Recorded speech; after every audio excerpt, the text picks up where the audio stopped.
ಆತ್ಮೀಯ ಬಂಧುಗಳೇ, ಶ್ರೀಮದ್ ಭಾಗವತಂ ಸ್ಕಂದ 3 ಭಾಗ 2 ಅಧ್ಯಾಯ 25 ಭಕ್ತಿ ಸೇವೆಯ ಮಹಿಮೆಗಳು. ಇದರಿಂದ ಇವತ್ತು 2 ಶ್ಲೋಕಗಳನ್ನು ತಿಳ್ಕೊಳ್ಳೋಣ. ಶ್ಲೋಕ 9.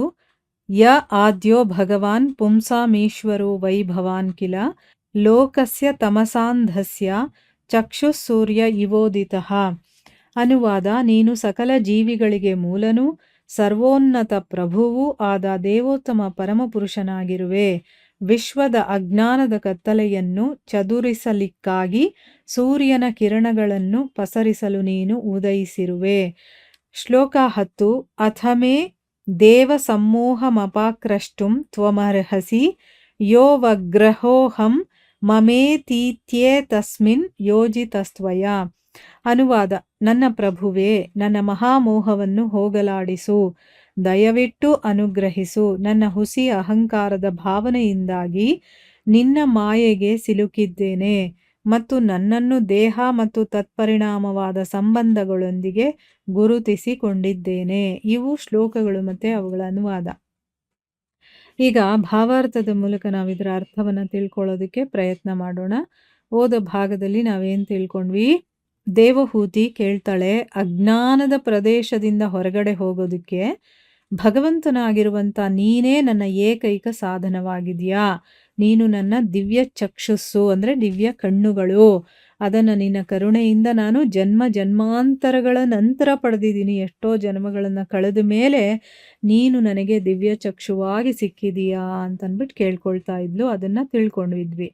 ಈಗ ಈ ಶ್ಲೋಕದಲ್ಲಿ ಹೇಳ್ತಾ ಇದ್ದಾಳೆ, ನೀನು ಎಲ್ಲ ಜೀವಿಗಳಿಗೆ ಮೂಲನಾಗಿದೆಯಾ. ಈ ಪ್ರಪಂಚದಲ್ಲಿ ಎಷ್ಟೆಲ್ಲ ಜೀವರಾಶಿಗಳಿದೆಯೋ ಎಲ್ಲವೂ ನಿನ್ನಿಂದಾನೇ ಬಂದಿರುವಂಥದ್ದು, ನೀನೇ ಮೂಲ. ಆಮೇಲೆ ಸರ್ವೋನ್ನತ ಪ್ರಭು, ಯಾರ್ಯಾರು ಪ್ರಭುಗಳು ಅವರು ಇವರು ಅಂತ ನಾವು ಯಾರನ್ನು ಹೇಳ್ತೀವೋ ಎಲ್ಲರಿಗೂ ಪ್ರಭು ನೀನು. ಅಂಥ ದೇವೋತ್ತಮ ಪರಮಪುರುಷ ನೀನು. ವಿಶ್ವದ ಅಜ್ಞಾನದ ಕತ್ತಲೆಯನ್ನ ಚದುರಿಸೋದಕ್ಕೋಸ್ಕರ, ಸೂರ್ಯನ ಕಿರಣಗಳನ್ನ ಪಸರಿಸೋದಕ್ಕೋಸ್ಕರ ನೀನು ಉದಯಿಸಿದೀಯಾ. ಈಗ ನೋಡಿ, ರಾತ್ರಿ ಎಷ್ಟು ಅಂಧಕಾರ ಇರುತ್ತೆ, ಕತ್ತಲಿರುತ್ತೆ. ಅದೇ ಸೂರ್ಯನ ಕಿರಣಗಳು ಬಿದ್ದಿದ ತಕ್ಷಣ ಏನಾಯ್ತು? ಆ ಕತ್ತಲೆ ಎಲ್ಲ ಓಡ್ ಹೋಗುತ್ತಲ್ಲ. ಅದೇ ರೀತಿ ನೀನು ಜ್ಞಾನದ ಕಿರಣವಾಗಿ ನೀನು ಬಂದಿದೀಯಾ. ಈಗ ಅಜ್ಞಾನವೆಲ್ಲ ಹೊರಟು ಹೋಗುತ್ತೆ ಅಂತಂದ್ಬಿಟ್ಟು ಇಲ್ಲಿ ಹೇಳ್ತಾ ಇದ್ದಾಳೆ.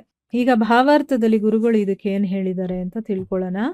ಕಪಿಲ ಮುನಿಯನ್ನ ದೇವೋತ್ತಮ ಪರಮಪುರುಷನಾದ ಕೃಷ್ಣನ ಅವತಾರವೆಂದು ಒಪ್ಪಿಕೊಳ್ಳಲಾಗಿದೆ. ಇಲ್ಲಿ ಆದ್ಯ ಎಂಬ ಪದಕ್ಕೆ ಸಕಲ ಜೀವಿಗಳಿಗೆ ಮೂಲ ಎಂದು ಮತ್ತು ಪುಂಸಾಂ ಈಶ್ವರ ಎಂದರೆ ಜೀವಿಗಳ ಪ್ರಭು ಎಂದು ಅರ್ಥ.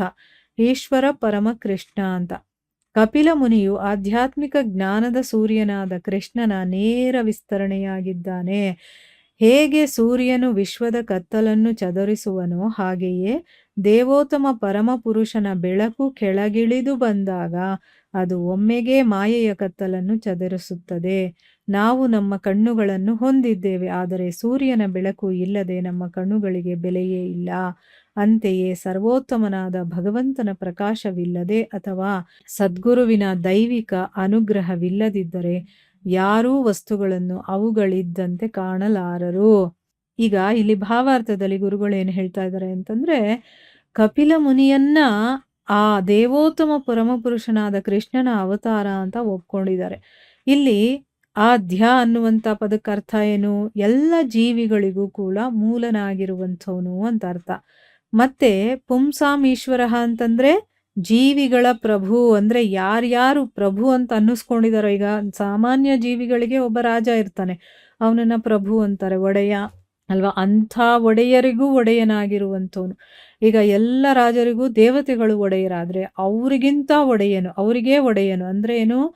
ಎಲ್ಲ ಜೀವಿಗಳ ಮೂಲ ಯಾರಿದನೋ ಆ ಮೂಲ ಪ್ರಭು, ಆ ಈಶ್ವರ ಅಂತ ಅರ್ಥ.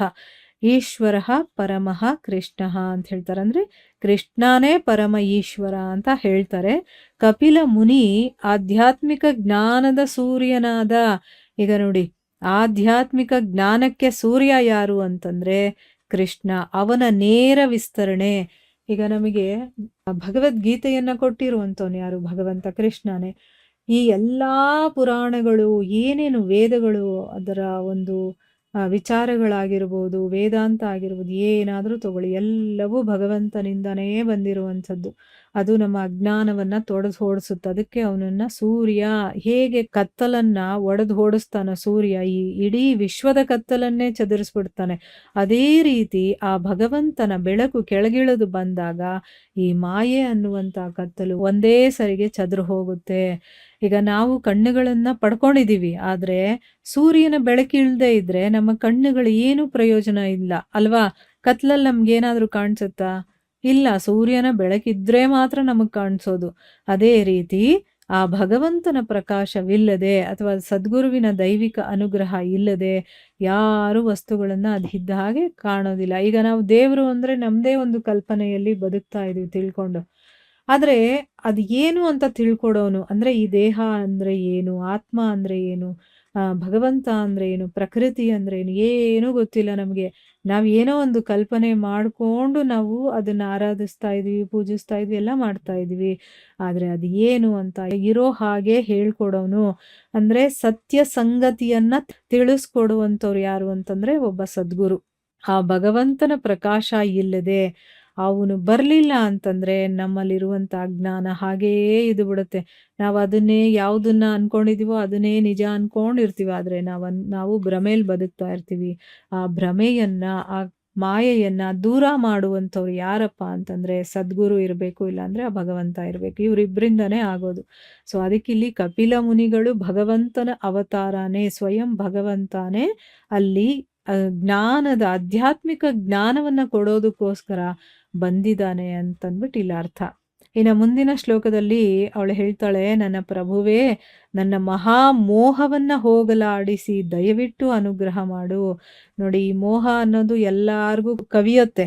ಅಂದರೆ ನಂದು, ನಾನು, ನನ್ನ ಮನೆಯವರು, ನನ್ನ ಬಂಧು ಬಾಂಧವರು, ಇದು ನಂದು, ಇದನ್ನು ನಾನು ಹುಷಾರಾಗಿ ಇಟ್ಕೋಬೇಕು, ಈ ರೀತಿ ಅದ್ರ ಮೇಲೆ ತುಂಬ ಮೋಹಗಳಿರುತ್ತೆ, ನಮಗೆ ಮಮತೆ ಇರುತ್ತೆ ಅಲ್ವಾ? ಇದನ್ನು ದಯವಿಟ್ಟು ಹೋಗಲಾಡಿಸು. ಎಲ್ಲಿವರೆಗೂ ಇದಿರತ್ತೋ ನಾವು ಅಲ್ಲಿವರೆಗೂ ನಮ್ಮನ್ನು ಬಿಟ್ಟು ಹೋಗೋದಕ್ಕಂದರೆ ಈ ಐಹಿಕ ಪ್ರಪಂಚವನ್ನು ಬಿಟ್ಟು ಹೋಗೋದಕ್ಕೆ ನಮಗೆ ಇಷ್ಟ ಆಗೋದಿಲ್ಲ, ನಮಗೆ ಆಗೋದಿಲ್ಲ. ಆ ಥರ ಆಗ್ಬಿಟ್ಟಿರುತ್ತೆ. ಅದಕ್ಕೋಸ್ಕರ ಅವಳು ಮೊದಲು ನನ್ನ ಮಹಾಮೋಹವನ್ನು ಕಳಿಸು, ದೂರ ಮಾಡು, ಅದನ್ನು ಹೋಗಲಾಡಿಸೋದಕ್ಕೆ ನೀನೇ ನನಗೆ ಅನುಗ್ರಹ ಮಾಡಬೇಕು ಅಂತ. ಈಗ ಅದನ್ನು ಹೋಗಲಾಡ್ಸೋದು ಹೆಂಗೆ, ಏನು ತೊಗೊಂಡು ಅದನ್ನು ಓಡಿಸೋದು ಅಂತಂದರೆ ಏನು ತೊಗೊಂಡು ಓಡಿಸೋ ಅಂಥದ್ದಲ್ಲ, ಅದು ಜ್ಞಾನದಿಂದ ಮಾತ್ರ ಹೋಗುವಂಥದ್ದು. ನಾನು ಏನು ಅನ್ನೋದು ನನಗೆ ಸರಿಯಾಗಿ ತಿಳುವಳಿಕೆ ಬಂತು ಅಂತಂದರೆ ಈ ಮೋಹ ಎಲ್ಲ ತಂತಾನಾಗೆ ಹೊರಟೋಗ್ಬಿಡುತ್ತೆ. ಇಲ್ಲಿ ನಾನು ಏನು ಅನ್ನೋದನ್ನು ನಾನು ತಪ್ಪಾಗಿ ಭಾವಿಸಿ ಅದೇ ರೀತಿ ಬದುಕ್ತಾ ಇರೋದ್ರಿಂದ, ಆ ಒಂದು ಮನಸ್ಥಿತಿಯಲ್ಲಿ ನಾವಿರೋದ್ರಿಂದ ಈ ಮೋಹ ಆಗಿರ್ಬೋದು, ಇನ್ನೇನೇನೋ ಅದರದ್ದು ಅಕ್ಕಪಕ್ಕ ಇರೋದೆಲ್ಲ ಇದೆಯಲ್ಲ, ಮದ ಮಾತ್ಸರ್ಯ, ಅದು ಇದು ಕೋಪ, ಇನ್ನೂ ಬೇಕಾದಷ್ಟಿದೆ, ಅದು ಯಾವ್ಯಾವ್ದಿದೆಯೋ ಎಲ್ಲವೂ ಹೊರಟೋಗ್ಬಿಡುತ್ತೆ. ಅದಕ್ಕೋಸ್ಕರ ಇಲ್ಲಿ ಅವಳು ಬೇಡ್ಕೊಳ್ತಾ ಇದ್ದಾಳೆ, ನನ್ನ ಮಹಾಮೋಹವನ್ನು ಹೋಗಲಾಡಿಸಿ ದಯವಿಟ್ಟು ನನಗೆ ಅನುಗ್ರಹ ಮಾಡು.